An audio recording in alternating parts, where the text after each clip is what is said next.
ఓ అందుకేనా ఆలస్యంగా వచ్చారు? నువ్వు లేకుండా ఆయన ఎందుకే రమ్మన్నావు?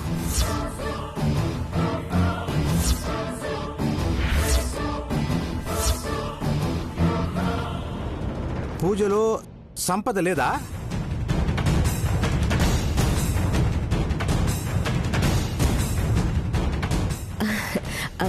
లేకపోవడం ఏంటండి? దగ్గరుండి మరీ కళ్యాణం జరిపించింది. మీ కళ్ళతో మీరే చూశారు కదా. మరి ఆవిడ అలా అంటున్నారు? అది అంటే మా అమ్మగారి ఉద్దేశం, తను పూజలో ఉంది కదా, మిమ్మల్ని చూసుకోలేనప్పుడు ఎందుకు రమ్మన్నావు అని అంటుంది. ఓహో, అదే విషయం. నన్ను చూసుకోవాల్సిన అవసరం ఏముందమ్మా? మీ అందరినీ అలా చూస్తూనే నేనే ఉండిపోతాను కదా.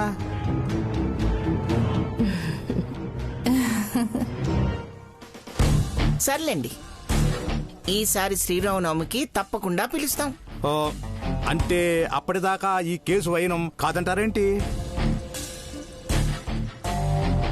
అయ్యో, మీరు రిపోర్ట్ రాశాక ఫైనల్ కాకుండా ఎలా ఉంటుంది? కాకపోతే మీతో ఒక అనుబంధం ఏర్పడింది కదా, ఇది ఇలాగే కొనసాగుతుందని మా అమ్మమ్మ ఉద్దేశం.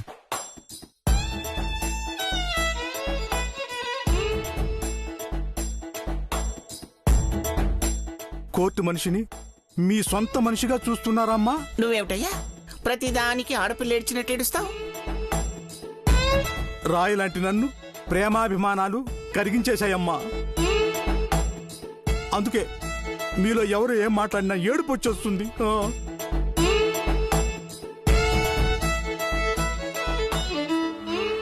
వచ్చిన దగ్గర నుంచి వాళ్ళ మాటలేనా? నాతో ఏం మాట్లాడరా? నా గురించి అడగరా?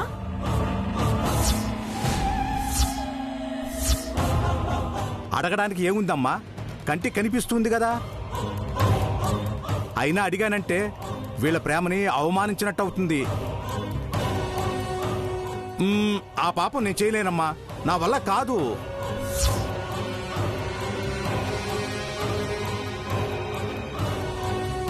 ఎందుకు పాపం అతన్ని మళ్ళీ కదిలించి ఏడిపిస్తారు? మీరొక్కరే నన్ను బాగా అర్థం చేసుకునింది. ఉంటానమ్మా. వద్దు, ఉంచేశారు కదా, వెళ్ళండి.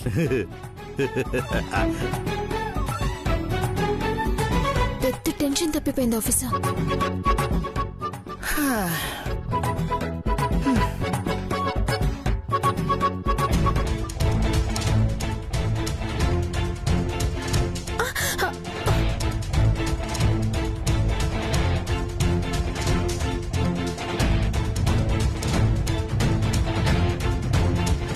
మంచి జంట. మీరు ఇలాగే 10 కాలాల పాటు చల్లగా ఉండాలి.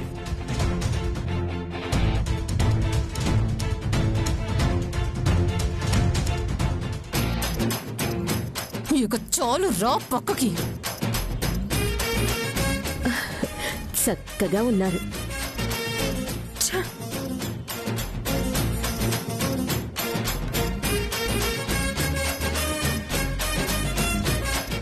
సరే సరే, అందరికీ ఒక ముఖ్యమైన విషయం చెప్పాలి.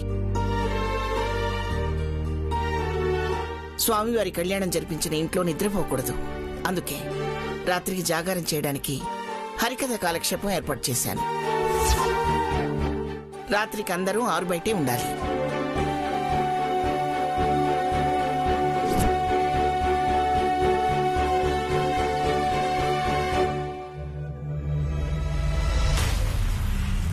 చూసావా సరితక్కయ్య, నీ వేలితో నిన్నే పొడిచాను. అంతా తెలివిగా ప్లాన్ చేశానని అనుకోకు. మరి ఆఫీసర్ పక్కన నేను కాకుండా నువ్వు కళ్యాణంలో కూర్చుంటాను అంటే ఎలా చూస్తూ ఊరుకుంటాను? అందుకని నా వీక్నెస్ తో ఆడుకుంటావా? ఎదుటి వాళ్ళ అవసరాలకి ఉపయోగపడటానికే మనలో బలహీనతలనేవి ఉండేవి. కళ్యాణంలో కూర్చోగానే అంతా అయిపోయిందనుకోకు. అలా కూర్చునే అదృష్టాన్నిచ్చింది నువ్వే. మళ్ళీ నువ్వే ఆవేశపడితే ఎలా సవతక్కయ్యా? నన్ను తక్కువ అంచనా వేస్తున్నావు కళ్యాణి. ఆ క్షున్నారావుని మోసం చేసినంత సులభం కాదు నన్ను మోసం చేయటం. ఒకవైపు మోసపోతూ కూడా ఇంకా మోసం చేయటం సులభం కాదు అంటే ఎలా చెప్పు? మళ్ళీ కోర్టుకు వెళ్లేంత వరకే మీ ఆటలు. కోర్టుకు వెళ్ళాక మాత్రం గెలిచేది నేనే. చూడు, మంచి వీడియోలు తీయించటం, మాకు తెలియకుండా క్షున్నారావుని రప్పించటం.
అత్తయ్య అలా మాట్లాడుతుంటే నువ్వేం మాట్లాడవేంటి? మాట్లాడమంటావా? నా తరపున మాట్లాడాల్సింది నువ్వేగా, లేకపోతే కోర్టులో తేడా వస్తుంది. అలా బెదిరించి కాపురం చేద్దామనుకుంటున్నావా?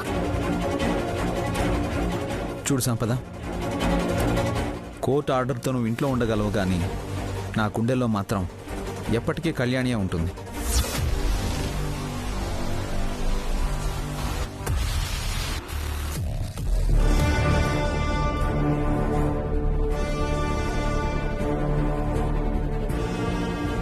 పద కళ్యాణి.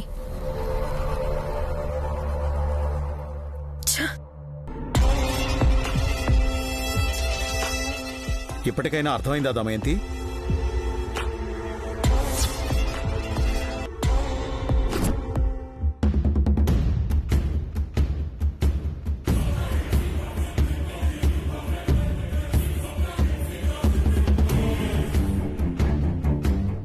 సంపద, ఏమైపోయావు నువ్వు? మంగళ స్నానం అయ్యేలోపు వచ్చేస్తానని చెప్పావు, కళ్యాణం అయ్యేదాకా రాలేదు. ఆ కళ్యాణి నాతో గేమ్ ఆడింది. నా వీక్నెస్ మీద దెబ్బ కొట్టి నన్ను రాకుండా చేసింది. అదేంటి తన్నంటావు? నువ్వే పూజలో కూర్చోవాలని అందరూ బలవంతం చేసినా నువ్వే కదా మొక్కుందని గుడికి వెళ్ళింది. అదే కళ్యాణి తెలివి నా అంతటా నేనే వెళ్ళేలా చేసింది. ఏంటి? అవునా? ఏం చేసింది? మనం మాట్లాడుతుండగా నాకు కాల్ వచ్చింది కదా, ఆ ఫోన్లో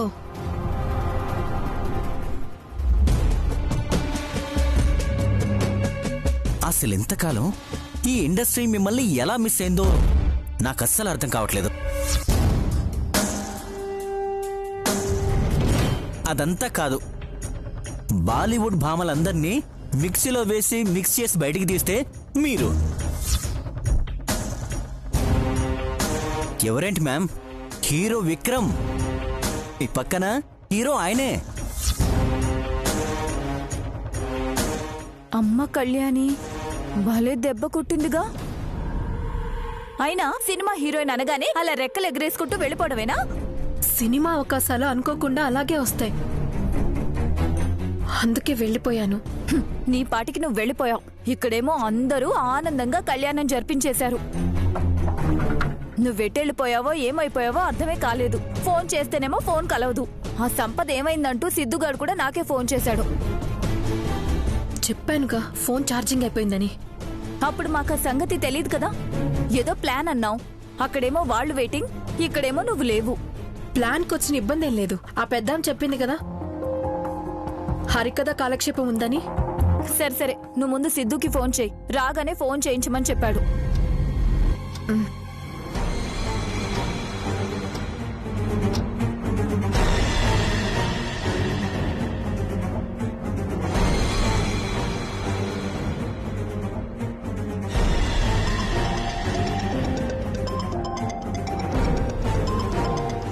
శామ్ ఫోన్ చేస్తుంది. శామ్, ఏమైపోయావు? ఇప్పటి వరకు ఎన్నిసార్లు కాల్ చేశానో తెలుసా? ఏమైపోయావు శామ్? నీ పాటికి నువ్వు పోయి ఆడ కూర్చున్నావు గాని ఈడుండే మా పరిస్థితి ఏం జరగదు. పని మీద బయటకు వెళ్ళాను సిద్ధు. ఇంట్లో కళ్యాణం జరుగుతుంటే ఆ బంగారం అంతా వచ్చిందా లేదా, ఎక్కడ పెట్టారు అని చూడకుండా నువ్వేంటి ఏదో మొక్కుందని వెళ్ళావంట? ఆ, అంటే అలా వెళ్లాల్సి వచ్చింది. ఆ కళ్యాణంలో నేను లేకుండా తెలివిగా డైవర్ట్ చేసింది. ఆ పిల్ల ఏం చేసింది మే?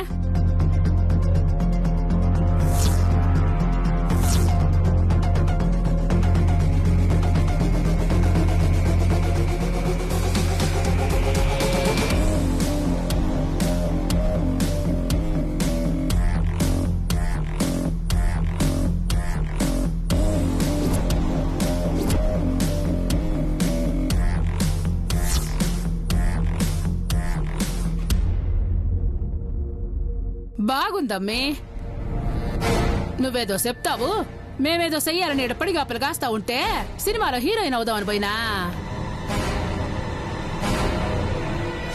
మనం ఉన్న సిచ్యువేషన్ ఏంటి శామ్? ఈ టైంలో ఫోన్ రాగానే ముందు వెనక ఆలోచించకుండా వెళ్ళిపోవడమేనా? సారీ సిద్ధు, అది నా డ్రీమ్ అని నీకు తెలుసు కదా. ఓ అమ్మే, అన్ని సవ్యంగా జరిగితే నిన్నే హీరోయిన్ గా పెట్టి మా అబ్బాయి సినిమా తీస్తాడు గాని ముందు మా సినిమా సంగతి ఏదో చెప్పు. ఈ రోజు మేము రావాలా వద్దా శామ్? వస్తే గనక ఏ టైంలో రావాలి? మీరు రావడానికి అన్ని దారులు క్లియర్ గా ఉన్నాయి. కళ్యాణం జరిగింది కాబట్టి రాత్రికి ఇంట్లో ఎవ్వరూ ఉండకూడదని 6 బయట హరికథ కాలక్షేపం పెట్టారు.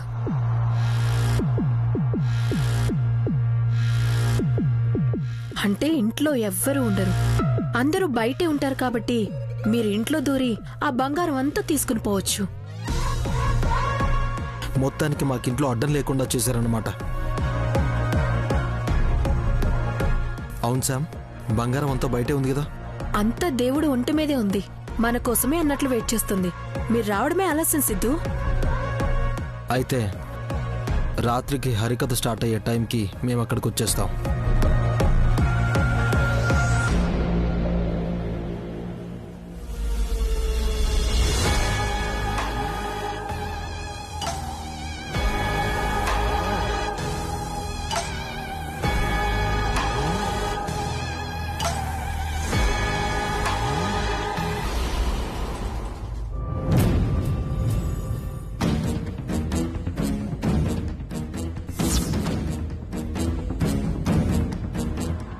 బయట ఎలాగూ పట్టించుకోరు, గదిలో అయినా టీవీ కాకపోతే భార్యను చూసుకోవచ్చుగా. నేను చూడాలన్నా నువ్వు చూడనివ్వవుగా. అదే అదే నాకు మండేది. ఆ మంటలు ఆర్పలేకే మండించడం మానేశాను. నన్ను ప్రశాంతంగా సినిమా అయినా చూడనివ్వు. ఏం సినిమా? ఓసర వెళ్ళి బాగుందంటే చూస్తున్నా. ఊసరి వెళ్ళి సినిమానా? రోజు నిన్ను చూస్తుంటా కదా, సినిమాల్లో ఎలా ఉంటుందా అని చూస్తున్నా. అంటే ఏంటి? నేను ఊసరి వెళ్ళేలా రంగులు మారుస్తున్నానా? అవకాశం ఉంది కాబట్టి అది రంగులు మారుస్తుంది. నువ్వు చీరలు మార్చినట్లు మైండ్ మారుస్తుంటావు. ఇప్పుడు నేనేం మార్చానని అంత మాట అన్నారు? ఎన్ని మార్చలేదు చెప్పు. సరే పాత వదిలే, సంపద కళ్యాణ విషయమే తీసుకో. కాసేపు కళ్యాణి కావాలి, సంపద వద్దంటావు. కాసేపు సంపదకి సపోర్ట్ చేస్తావు. ఈరోజేమో ఇద్దరు వద్దంటున్నావు. అంటే నీ ఉద్దేశం ఏంటి?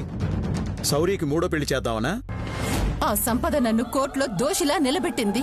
ఈ రోజు కూడా క్షుణ్ణారావు వచ్చేసరికి సంపద శౌర్య పక్కన ఉంది కాబట్టి సరిపోయింది. లేదంటే ఏంటి పరిస్థితి? అందరం కటకటాల వెనక ఉండేవాళ్ళం. అలాంటి పరిస్థితిలో కూడా మనకి ఇబ్బంది రాకుండా కళ్యాణే కదా కవర్ చేసింది. అలా కవర్ చేస్తూ బతకడం నా వల్ల కాదు. మరి అప్పుడప్పుడు నీతో బ్రతకడం కూడా నా వల్ల కాదనిపిస్తోంది. ఇంకో దాన్ని చూసుకోమంటావా? చంపేస్తాను. ఎవరిని? మిమ్మల్ని మీరు చూసుకునేదాన్ని. నీలాగే కదా అందరూ. నువ్వు పెడితే అన్నం, పక్కోడు పెడితే సున్నం అన్నట్టుందే నీ పద్ధతి. నాకు నచ్చలేదు కాబట్టి నచ్చలేదు అని చెప్తున్నాను. నీకు నచ్చకపోవడం కాదు, అర్థం చేసుకోలేకపోతున్నావు అంతే. ఈసారి మంచి కోడలెవరో చెడ్డ కోడలెవరో ఆ దేవుడే నీకు అర్థమయ్యేలా చేస్తాడు. అది చూస్తాను. సర్లే దా, అప్పటిదాకా టీవీలో నిన్ను నువ్వు చూసుకుందు గాని. అదే ఊసర వెళ్ళింది.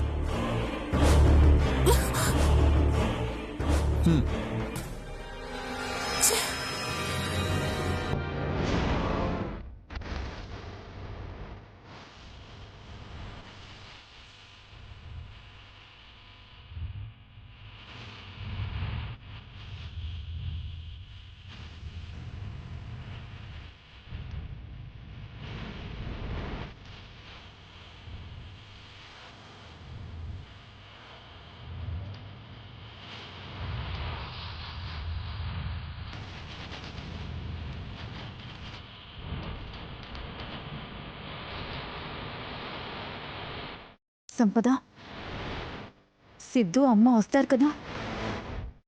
ఇంత మంచి అవకాశం ఇస్తూ ఉంటే రాకుండా ఎలా ఉంటారు? అసలే ఇలాంటి అవకాశం ఎప్పుడెప్పుడు వస్తుందా అని ఎదురు చూస్తూ ఉన్నారు. ఏది ఏమైనా సరే ఈరోజు మనం అనుకున్నది అనుకున్నట్టు జరిగిపోవాలి. అక్కడేం చేస్తున్నావే? వచ్చి పని చేయొచ్చు కదా. నేను చూపు ఎప్పుడు నా మీదే ఉంటుంది. నమస్కారం. నమస్కారం అండి. మమ్మల్ని శంకర్రావు గారు పంపించారు. హరికథ పారాయణం చేయడానికి వచ్చాము. ఎన్నో మండల పరిషత్తుల్లో పారాయణం చేశాం. చాలా సంతోషం. మీలాంటి పెద్దలు మా ఇంట్లో జరిగే కార్యక్రమానికి రావడం చాలా ఆనందంగా ఉంది. మంచిదండి. మీరు వెళ్ళి కార్యక్రమం ప్రారంభించండి. బాజీ అయ్యా, ఏం కావాలో చూడు. అలాగే అయ్యా. రండమ్మా, ఇవ్వండి. వెళ్ళండి. అన్ని ఏర్పాట్లు పూర్తయ్యాయి. సిద్ధు వాళ్ళు బయలుదేరారో లేదో.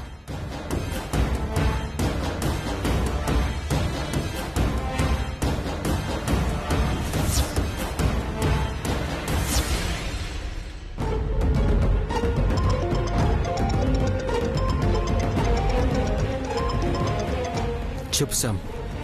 సిద్ధు ఎక్కడా? వచ్చారా? ఇంటికి దగ్గరలోనే ఉన్నాం. ఎలా ఎంటర్ కావాలనేది అర్థం కావడం లేదా? తొందరపడద్దు. హరికథకి ఇప్పుడే ఏర్పాట్లు పూర్తయ్యాయి. అందరూ ఎవరి పనుల్లో వాళ్ళు ఉన్నప్పుడు నేనే కాల్ చేస్తాను. ఈ లోపు నాకు అవకాశం దొరుకుతుందేమో చూస్తాను. సరే.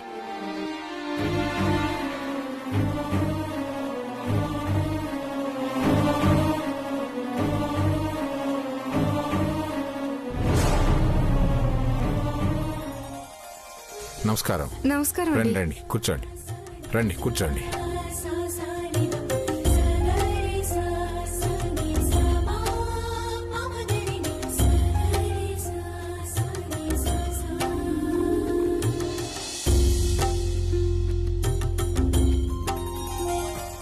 పల్లవి, వచ్చిన వాళ్ళందరికీ పానకం ఇవ్వు.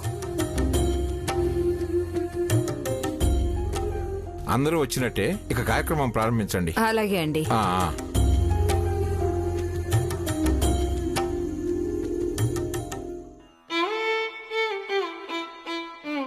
జై శ్రీమద్ రమారమణ గోవింద హరి. శ్రీ సీతారామ కళ్యాణానికి విచ్చేసిన ప్రతి ఒక్కరికి కూడా మా ధన్యవాదాలు తెలియచేస్తూ, ఎంతో చక్కగా విశ్వామిత్ర యాగ సంరక్షణ కోసంగా దశరథ మహారాజు తన బిడ్డల్ని పంపడానికి నిశ్చయించుకుని ఎప్పుడైతే ఆశీర్వదించి పంపించాడో అలా చక్కగా రామలక్ష్మణుల్ని వెంటబెట్టుకుని తీసుకొస్తున్నాడు విశ్వామిత్ర మహర్షి. మహారణ్యాలు దాటుకుంటూ వస్తున్నారు. సరిదంతికాశ్రమమే కాదు, గోమతి తీరానికి చేరుకున్నారు. అట నుండి బయలుదేరి తాటకని సంహరించి అహల్య శాప విమోచనం చేసి జనాలకి గొప్ప ఉపదేశం చేయడానికి సిద్ధపడుతున్నారు విశ్వామిత్ర మహర్షి. ఎలా నాయనా రామచంద్ర? పోదామురా రాఘవా రాఘవా, పోదామురా రాఘవా, మిథిలకు పోదామురా రాఘవా, పోదామచ్చటనున్న పురహరు విల్లుండ భేదించి జానకిని పెండ్లాడనికే తగు పోదామురా రాఘవా.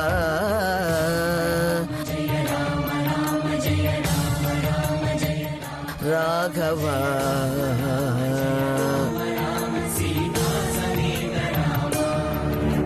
నైనా, మిథిలా నగరంలో జానకి స్వయంవరమట. సమస్త దేశాధీశులందరూ కూడా చేరుకుంటున్నారట. తప్పకుండా మనం కూడా వెళ్ళవలసింది అని ఆ రామలక్ష్మణులను వెంటబెట్టుకుని వస్తూ అట నుండి అహల్య శాపై విమోచనం చేశాడు. తాటకని వధించాడు రామచంద్రమూర్తి. మారీచ సుబాహుల్ని కూడా వారి మదం అణగించాడు. సుబాహుడు చనిపోయాడు. మారీచుడు మహోగ్ర రామ బాణజ్వాలల కాగలేక రామనామం చేసుకుంటూ సముద్రం నందు పడిపోయాడు. అట నుండి బయలుదేరారండి. ఆ యొక్క మిథిలా నగరం యొక్క గొప్పతనాన్ని చెప్తున్నాడు. నైనా రామచంద్ర, చూశావా ఆ ఎత్తైన సౌధములు, ఆ జలయంత్రములు, ఆ అనల్ప శిల్పకళా నైపుణ్యము చెప్పవీలు కాదు నాయనా. నిజం చెప్పాలంటే జనకుని వంటి వేదాంత వేది కాని అలాంటి మహానుభావుడు ఈ జగతిలోనే లేడు నాయన. మిథిల వంటి పట్టణం గాని మరెక్కడా లేదు అని జనకుని యొక్క గొప్ప గుణాలు వచిస్తూ చక్కగా విశ్వామిత్రుడు రామలక్ష్మణుని ఎప్పుడైతే ఆ మిథిలలోకి అడుగు పెట్టించాడో మొదలు తరించాయి. తమ ప్రక్కనున్నటువంటి ఈ బిడ్డలెవరు? సూర్యచంద్రుల వలె సురుచిర సుందర మందహాస వదనార విందులై కన్నులకు విందు చేస్తున్నటువంటి ఈ బాలకులు ఎవరయ్యా అన్నాడు. నైనా జనకరాజా, వీరెవరో తెలుసా? దశరథ రాజనందనులు, దైవ సమానులు, నిశిత శరాన తాటకను నిల్గగా చేసి. తమ్ముడు వాళ్ళేరి? బయట ఉన్నారు. ఇంకా బయట ఉన్నారనుకుంటున్నావా? అక్కడ చూడు. శాపము బాపగా చేసి నీ కడల్ కార్ముకము గనవచ్చిరి రాజకులవతంసమా.